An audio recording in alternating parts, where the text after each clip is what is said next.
दिव्या को देखने लड़के वाले आए हैं, लेकिन उनकी बातों से लग रहा है कि वो लंबी लंबी फेंक रहे हैं। हमारे यहाँ 5 कार हैं, 7 बाइक्स हैं, फिर भी हम बस से आए हैं। वो क्या है ना कि हमें दिखावे का बिल्कुल शौक नहीं है। बड़ा नेक ख्याल है बेटा।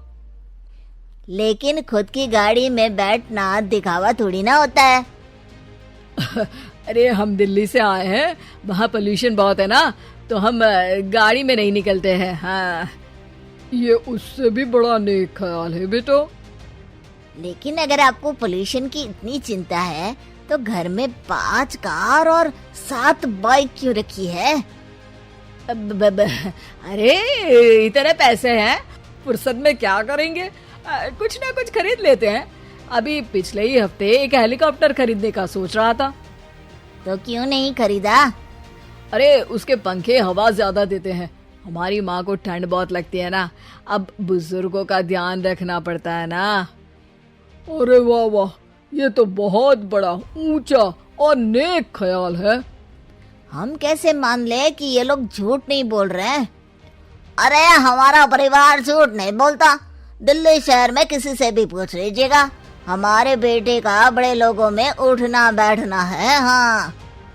अरे छोटो चुप रह, इतने बड़े लोग हैं, झूठ क्यों बोलेंगे?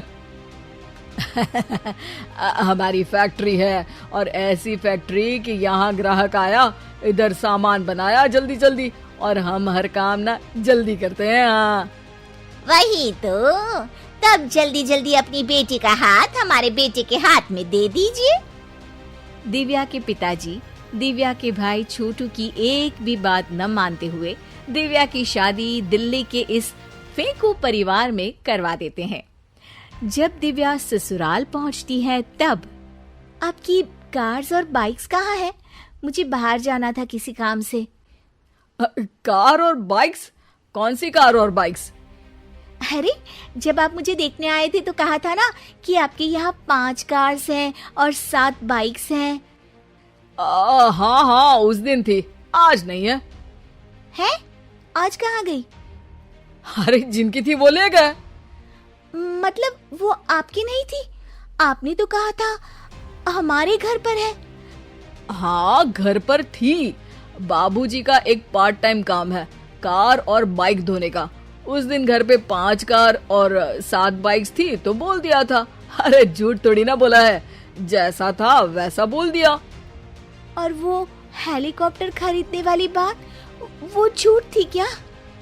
अरे बिल्कुल नहीं, शहर में एक नई कंपनी आई है पंखे की, जिसके पंखे बड़े हैं। कंपनी का नाम हेलीकॉप्टर रखा है। जब लेने गए तो हवा बहुत तेज फेंक रहा था, तो माँ ने बोला ठंडी लगेगी बेटा। वैसे भी दिल्ली में ठंड ज्यादा होती है ना। झूठ कहाँ बोला मैंने, जैसा था वैसा बोल दिया। हे भगवान, और वो फैक्ट्री वाली बात, इधर ग्राहक आया उधर सामान तैयार। अरे वो भी तो बिल्कुल सही है। मेरा ना पानी पूरी का ठेला है, इधर ग्राहक आता है उधर पानी पूरी बना देता हूँ। अरे झूठ कहाँ बोला, जैसा था वैसा बोल दिया। हे राम, मेरे तो कर्म फूट गए। आपने तो कहा था कि आप लोगों का बड़े लोगों में उठना बैठना है। अरे है तो, पहले मैं बहुत बड़े लोगों के यहाँ नौकर था। जब भी कोई गलती करता तो वो मुझसे उठक बैठक लगवा देते। हो गया ना बड़े लोगों में उठना बैठना। दिव्या अपने साथ हुए धोखे पर रोने लगती है और ठान लेती है कि वो ससुराल वालों को लाइन पर लाकर ही रहेगी और उनकी ये झूठ बोलने वाली आदत छुड़वा कर रहेगी। आप लोग खाने में क्या लेंगे? करेला खा लूंगा। अरे मुझे तो टिंडे खाने हैं। कद्दू खाऊंगा। अच्छी बात है, खाने की टेबल पर मिलते हैं। शाम को जब सब खाने की टेबल पर मिलते हैं तो सब देखते हैं कि टेबल पर प्लेट्स में एक पूरा और कच्चा कद्दू रखा है, कच्चा करेला रखा है और कच्चे टिंडे भी रखे हैं। बहू ये सब क्या है? ससुर जी के लिए करेले, आपके लिए टिंडे और श्रवण जी के लिए कद्दू। अरे वो तो दिख रहा है, लेकिन ये पकाया क्यों नहीं है? आप लोगों ने पकाने को तो नहीं कहा था, बस मैंने पूछा था क्या खाएंगे, तो आपने ये कहा था कि करेले, टिंडे और कद्दू खाने वाले हैं। ये क्या मजाक है दिव्या, तुम झूठ बोल रही हो। अरे मजाक कहाँ है, आपने कहा कद्दू खाएंगे तो खाइए, ऐसे थोड़ी ना कहा था कि पका हुआ खाएंगे। और वो आप क्या कहते हैं, जैसा था वैसा बोल दिया, झूठ कहाँ बोला मैंने।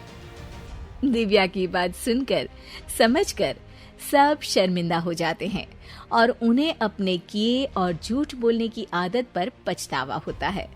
दिव्या समझदारी दिखाते हुए उन्हें सच के रास्ते पर चलने और किसी से मजाक में भी झूठ ना बोलने की सीख देती है और उनके काम में मदद करके उनके काम को और बड़ा बनाने में मदद करने लग जाती है।